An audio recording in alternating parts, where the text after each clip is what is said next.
Hello there, every pony, and welcome to Brony Spotlight. Today, we have a special guest. With me today, I have Skybolt. First of all, Skybolt, how you doing? I'm doing great, thank you very much. All right, thank you. Okay, first things first. We need the one mandatory question. Who is best pony? For me, it's historically, it's been Applejack, but lately I'm been kind of fluid with that. It's probably more like Rarity these days. Yes. So the man has good taste. It's quite fancy, darling. Yes. Yeah, no, it's funny. It's like, for me, Applejack, it's like a whole mess of reasons why I connected with her at the beginning, but I always liked Rarity the most in terms of episodes, the music, the quality. I feel like they poured a whole lot into her, maybe because they thought she'd be too cliched otherwise, but I think they made her the best character.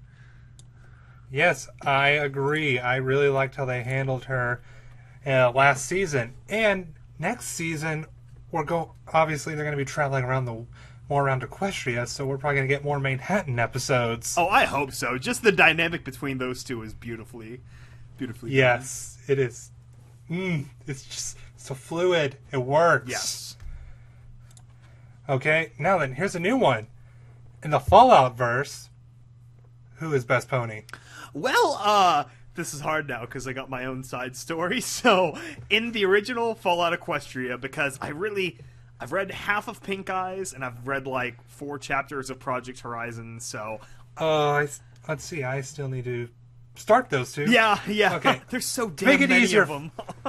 To make it easier for everyone involved, we'll just keep it to like Fallout Equestria. The original. So in Fallout Equestria, who is best pony? For me, it's been Steel Hooves. Again, I got a big Applejack love and connection, so I feel like they had one of the strongest story dynamics because he was used so well as a foil for Little Pip and all the modern day stuff, and then he was a great connection to the past and the main 6 and all that goodness. So, and I don't know, I like the tragic, brooding soldier character. I actually have a character like that coming up in Confessions.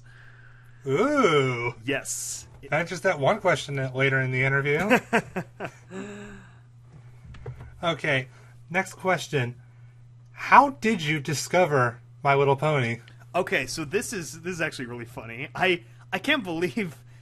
so I grew up, I was a big fan of Halo, I had an Xbox and all that, naturally, and so then I got into Red vs. Blue and all the various Rooster Teeth productions. So then, when they brought in this crazy kid from Joyzy down into the studio for the Rooster Teeth podcast, when was this? Like August of 2011, really early, just before season 2. Wow, we're really reaching back now. Yes, I'm one of those old timer bronies.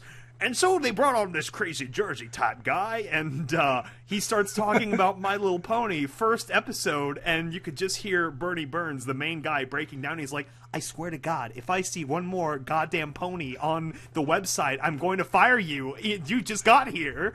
And from that, I'm like, what in the hell? New My Little Pony? Who cares? It's like, I had a sister born in the 80s. She grew up with Gen 1 and, all the classics. And so I didn't think anything of it. I'm like, oh, okay, I guess I'll check out an episode. I'm on summer break anyway. I got nothing to do. And by God, if I didn't watch all of season 1 in that weekend. That's usually how it happens. Oh, gosh. And then immediately it was like, oh, season 2's coming up? Well, what's this Discord character? What now? So then I was lost.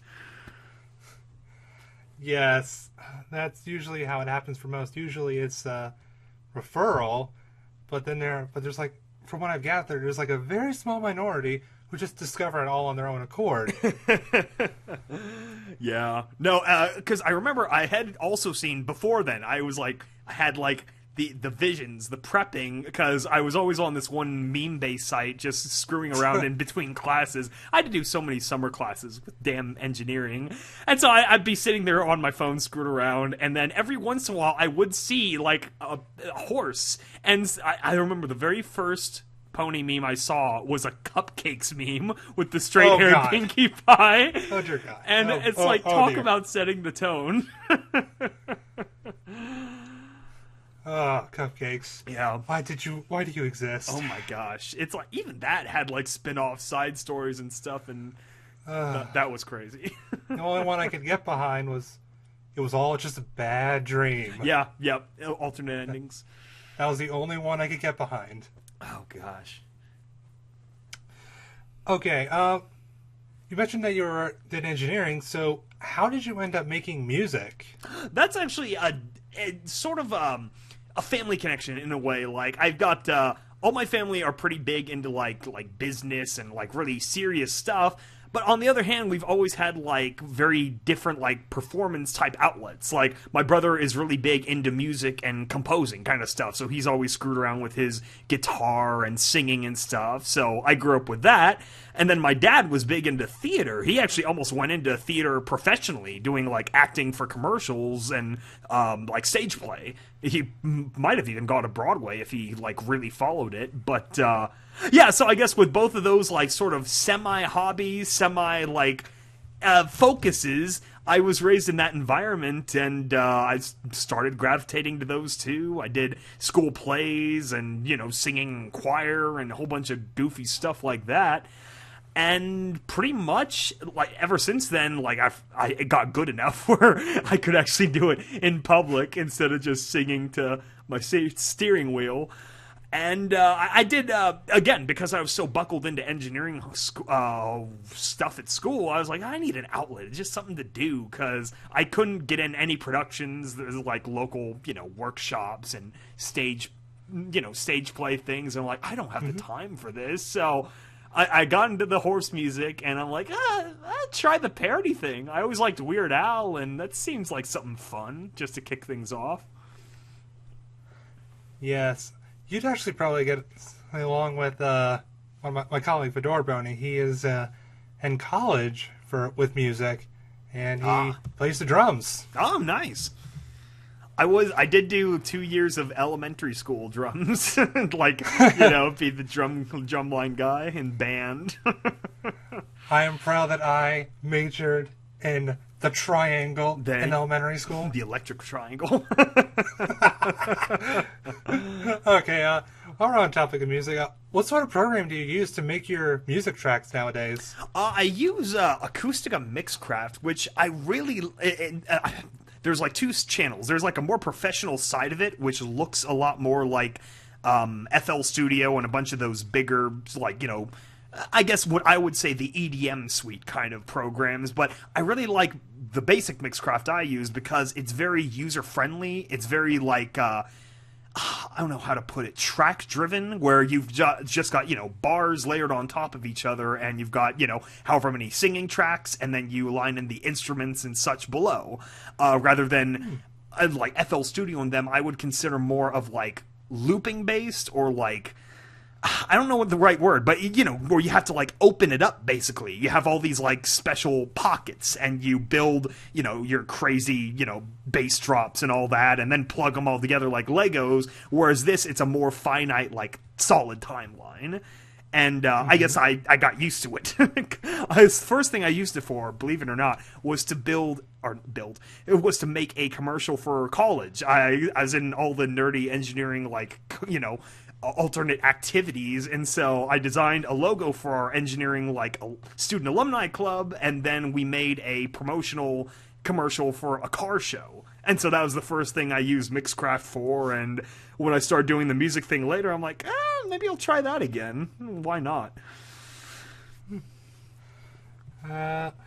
Okay, how were you introduced to Fallout the series, and then how were you introduced to Fallout Equestria? That's one thing that's always bugged me since college, is that in high school, I mentioned I had a big Halo fan, I had an Xbox and 360, and so naturally, when Fallout 3 came out, I ended up, see, this is the thing that drives me crazy. I don't remember where I first heard about Fallout 3. I don't remember getting introduced to the series. It was my senior year of high school, no matter what, and then at one point between Christmas, probably for Christmas, and like early February, I got the game, like just the plain standard version, and then I didn't think anything of it until graduation when I was playing it like 3 hours a night and all the weekends. And I had a high school sweetheart at the time too, so she's like, "Are we hanging out this weekend?" I'm like, "Yeah." Or wait, does Anchorage come out? That's the one question he'd ask. It's like, yeah, so it's this strange like gap in my memory where Fallout just sort of materialized into my life, and then after the end of high school and like all of the freshman year of college, I was just a junkie. And then of course New Vegas was right on the horizon, and that's when I dove into the deep lore and Fallout 1 and 2 and all that crazy stuff. and how'd you find Fallout Equestria? That was another one I heard about. So when I got into the fandom and I started reading like the fanfics, cupcakes, and all that stuff, just for I guess posterity's sake, because you always hear the words like fan fiction and things, but I never really thought a lot of it. I guess like you don't. I mean, a lot of people don't realize if you look way back in history, modern history, you've got things like Sherlock Holmes, where what was his name? I always confuse the two. Sir Ian Fleming was. Whoever wrote Sherlock Holmes, he canceled the series, or he ended the character. I believe he died in like the third book or something. But fans didn't want him to die. They wanted to continue the stories of this interesting, quirky detective and his faithful assistant Watson. And so people would write like non-approved alternate novels. They were literally fan fiction, and they were just like, oh yeah, this is my Sherlock Holmes by ghost author number 5. And I guess it was a huge problem, and it was like, early copyright almost didn't exist. I think this is early 1800s England. I think copyright only existed for like 7 or 14 years, so it probably reached the point too where it was already public domain by that point. And you go forward with Star Trek. That was the modern iterations of fan fiction. Everyone writing slash fiction with Kirk and Spock, which is just it's just weird. Anyway, so I go forward and I'm like, I'm exploring all the fan fiction because I'm like, okay, this is what fan fiction is. I actually check it out, see if anything's worth it. And most of it wasn't. There's like a few fun comedy stories, and I've read a few of the scary ones and stupid ones like Cupcakes. And then finally I saw the Fallout Equestria one, and I'm like, I like Fallout, but wait, how many words is this? 400,000 words? No, thank you. This is like, late summer when she was almost finished, but still getting there.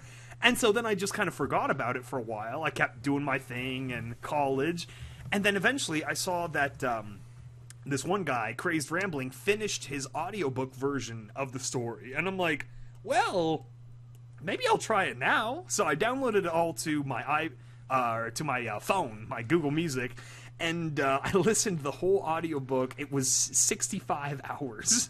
So listening at work, like I think 4 hours a day when I could, doing some menial task, took me a month and a half to finally chug through the story. Whoa. And then I got into it. And like right away I came up with the Facing the Fallout song, and now I'm like, it's like half of my online presence. Yeah. So it's funny how things end up like that. Yeah, it is. So, next question. How did you end up at Stapletech Studios? That's also an interesting. Everything's interesting for me. You're always the protagonist in your own life story. Hopefully, so I saw Tyler's animation when I had gotten into. I had just finished the story. This is like, what is it? March 2013, and that was right after Tyler had posted his first video, which wasn't even a series kind of thing. It was just a screwy one-off bit of like, I think it was a Lil Pip shooting the Raiders. And and then he posted like 1 or 2 other things over that summer, and by that point I had gotten thick with the story, and I started cranking out more songs because I'm lucky that I can sing in sort of that old crooner kind of music because again I just had like a family connection to it and my voice fit for it. So you do what you're good at and just keep doing that. And so I did the I Don't Want to Set the World on Fire parody, and that, carried on, and I was doing more songs. And then finally I was to the point, I'm like, this is kind of interesting. Like, I'd like to get into something to try voice acting, because I was I was experimenting with voice acting in some of my songs, where I'd have like a little intro bit beforehand, like my one South Park Blame Canada song. And it was just, the natural course to follow. It's like, all right, are there any voice acting Fallout Equestria things going on? And just by chance, this one friend in a different project told me about Tyler. And so I ended up being studio member like number 6 or 7, basically. It was like Tyler and the original 4 characters of the trailer and their sound guy, who's still on our music team, and then me. And then after that, I put out the Fallout Equestria Honest Trailer parody, and that got a lot of views. And yes, I've watched it at least 3 times. It's really funny and really good. Yeah, it was like a little special thing I was doing, and to also sort of like cross promote. It's like, hey, I'm going to be over here, hopefully. And then we settled in, and nothing had gone on quite yet. Like, Tyler was still like building and actually like taking on the idea of like, yeah, let's make the whole thing into an animated series.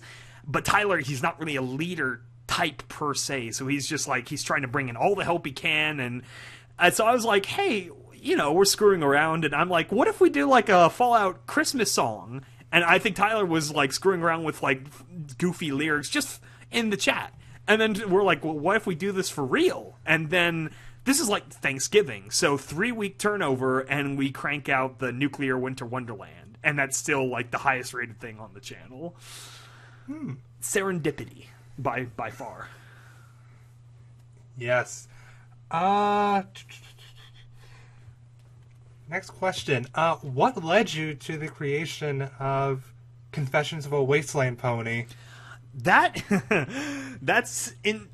I'm not gonna say another interesting story. I know. I stopped myself there. I'm like, okay, it is interesting, but it's even more dramatic, I guess, or like it has to do with the studio itself.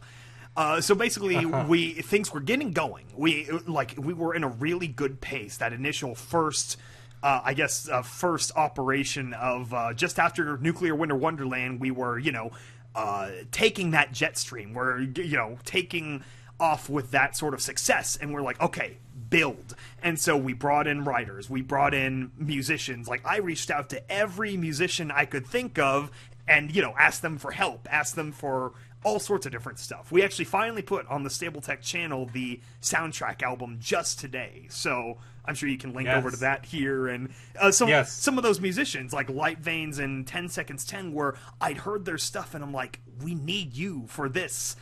And so I got all of them going, and they're composing music, and the writing team were doing their thing. But we were still a little bit low on like artists and animators. We had Tyler himself, and that was about it.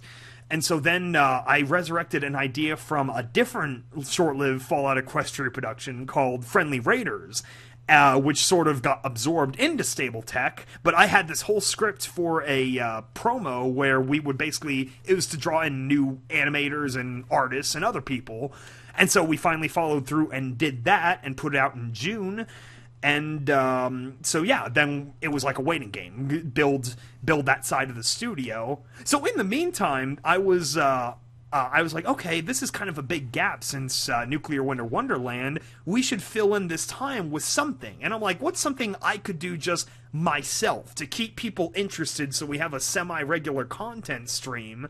And I'm like, well, what about a radio play kind of thing? Like, that was, I think I had heard the Equestrian Broadcasting Company, they had already put out their first episode, and I was, like, coming off the windfall of that, of, like, that is a cool idea. What if I just wrote some little nothing script like that? And luckily, they had cast me for the DJ Pony part, and I'm like, okay, I can work with this. And again, it was just like, it's something I tried, because I'm big into audiobooks, and I'm big into there's like local radio, wacky DJ shows in my area I listen to, and so I'm like, yeah, an interview kind of format, just one-on-one, because on top of everything else, this can also keep our VAs active and interested, because it's like, most VAs, you're an assortment of background characters or this or that. It's like, because our main 4 were already chosen, and that was a big deal in the studio, was there were several attempts to like recast people and launch all this like other reset buttons that we already had enough reset buttons going on. So it was like, oh, no, we don't need that. What we need is just more characters that are fulfilling for our VAs. And so I'm like, if we do one of these little radio plays that focuses on one of them, then they could really like shine and show their chops. That's their character. They're not like, alternate Little Pip version number 6. It's like everyone, you ask someone who's Little Pip and they're like, well, no whacking. It's hard to argue with that. Yeah. So, we have good Little Pips too, of course, but I just like, she's established. And so I'm like, hey, this, try this out. And I had a good friend of mine from a different project, I Am Shadow, and she's horse famous in her own right. So I was like, you're established and you're good, and I think you'd be fun for this character. And luckily she came on, and we had Battered Blade, the X-Raider. Ooh. And so that was like a product test for me, is then our studio that summer was in so many transitions, so I was able to launch it into the world, and just, it was a great reaction, so I was happy, and I'm like, okay, I can push a little bit further, and obviously everyone can see every episode I push the length, and I experiment with more things, and it's sort of like, it's a process. It's a Fibonacci sequence, actually. Yes. But yeah, and so that's how Confessions got started, and now unfortunately we're just in a small slump because the new VA for episode 4, she had like a computer problem that erased everything right before Christmas. So then it was like, we gotta wait for Christmas to be over for her to get going again. And she's in Australia, so that was, it's summer for them and they're vacationing. But as soon as it's done, episode 4 is going to be great, because it really establishes the overarching plot line that I've put together for the series. Because it's going to be 10 episodes at least. It might be 1 or 2 more, but it's going to be minimum of 10. And it tells a whole tale, a fully realized prequel to Fallout Equestria. And it'll be pretty decently long by the end. Wow. Well, I cannot wait till it all comes out. And remember, kids, nothing says Merry Christmas like a computer virus that wipes out your hard drive. Oh, no kidding. When I was in high school, when I got Fallout 3, I think this is what happened. I got Fallout 3 for Christmas, or I was going to. My 360 red ringed. So all of Christmas break, I had no computer. Luckily, when I came back, it was my last semester, so senioritis. I didn't give a crap about anything. I was like, I'm gonna go home at noon. I got no, afternoon classes, and play Fallout 3. Yes, that is actually pretty much what a lot of seniors did probably when it came out. Oh yeah. Hey, it's Fallout 3. You have no excuse. It is awesome. Oh, yeah. It was a whole new world for me. It's like, Halo was like my one big, like, adult, quote-unquote, series. I was a Nintendo kid growing up. And Fallout just completely, like, just the lore. I think that's what it is for me, is, like, I'm super entrenched in the Fallout lore and the Halo lore. Like, I had a friend growing up, he was the expanded universe guy. He had every Star Wars book published after 1985, and he knew it all, and he's been devastated the last 4 or 5 months. Oh, R.I.P. Extended Universe. Yeah. R.I.P. Admiral Thrawn will live on. And so anyway, it was like that for me. That was my universes, and I got invested, and now it's cranking out freaking fan fiction for the Pony fan fiction of the second establishment of the universe. Wow. So it's funny how the turns life goes. Yes, it is very funny how life goes. And on a side note, people, like Skybolt said, the Balefire Symphony was released on February 20th. There will be a link in the description for you guys to go download it. Yes. It's awesome. Yes, it was a lot of fun. It's just everyone contributing, like, unique tracks and stuff. Obviously, it isn't the most, what's the right word, orthodox production, but nothing about Stable-Tech has been orthodox. But either way, everyone has been so great and so pouring their energy and their time and passion into it that I was so happy to finally get it all weaved together into a nice package for everyone to hear. Yes. Next question. Any progress on that little side project you guys talked about at BronyCon? Terminal Secrets. Yes. Was it called? Yes, that was another interesting beast. Damn it, I said interesting again. It's okay. It was interesting though. So that was a project. Again, during the whole slump of the continuing slump of production, where it's like, okay, we need to fill in gaps, and there were some of these departments that were done. Like, writing team, they had like almost 10 episode scripts done at one point. I think that's still how it is. And so it's like, well, what else are we going to do? And so one of our writers from South Africa, actually, he had the idea of, well, Skybull's got this crazy, radio personality thing with the Wasteland. What if we did something similar with the Stables? And we had something where you basically, it's like discovering all the vault stories as you're walking through the Wasteland, which I immediately grappled onto. I'm like, that sounds great, because for me, I think that was another reason I liked New Vegas. I really liked how crazy some of those vaults got. Like, for people who don't know Vault 11, that is by far one of the best vault experiment stories out there. Just reading the Wikipedia description of it is intense. And I'm sure there's some creepypasta guy who's made a production off of it. Probably. And so I immediately, I'm like, yeah, that's a great idea. And then, unfortunately, it went through a few, like, iterations and changes and permutations.